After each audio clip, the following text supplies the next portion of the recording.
a museum, which will also house a radio station for inmates. This emerged during a media tour of the facility earlier today. Our correspondent Kimberly Chimbalanga was there. These are the gallows at Chikurubi maximum prison. In these chambers, death row inmates would meet their maker. But since 2005, no execution has ever been carried out in these chambers. They've lied here idle, so to speak. But with Zimbabwe having outlawed the death penalty in December last year, these chambers have effectively become more redundant.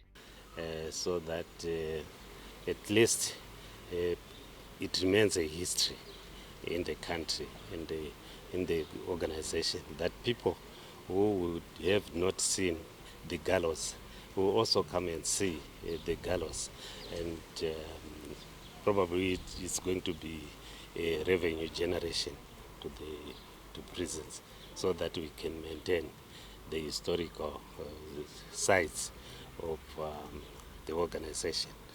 But prison authorities seem to have just found use for these potential white elephants. Plans are afoot to turn these gallows into a museum.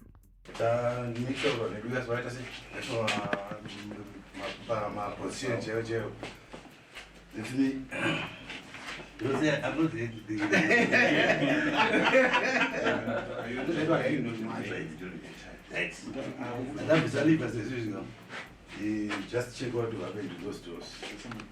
Now I'm doing the act.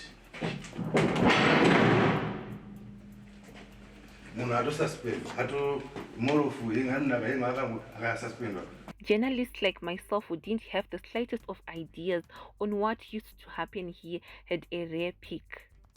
Not that we watched anyone being executed, but a prison officer took time to demonstrate how executions were carried out. He himself has witnessed 2 executions being carried out.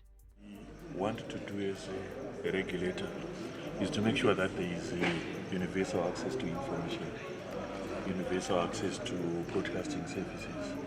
Whether you are in prison or not, you are still a citizen of Zimbabwe. So we believe this is a good project for the nation, and what we have seen in terms of the facilities we have seen around, it's really ideal in that the building itself, the structure itself is ideal for broadcasting. You can actually do your radio broadcasting or even visual radio. The Broadcasting Authority of Zimbabwe, BAZ, Technical Director Engineer Matthias Chakanyuka proposed to turn one of the waiting rooms for execution into a radio station. The idea is to provide entertainment for prison inmates as part of the rehabilitation process. The Director of Corporate Chaplaincy Services, Chaplain Brian Moyo, described the project as something that is likely going to transform the lives of inmates. Once a place of death turns into a place of life, or a focus of life where life is being broadcasted from, to change the lives of the inmates and change the lives of the people within the communities.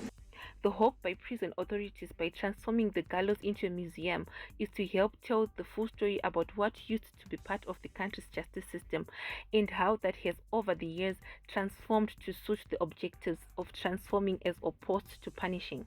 For TN Prime, I'm Kimberly Chimbalanga in Harare.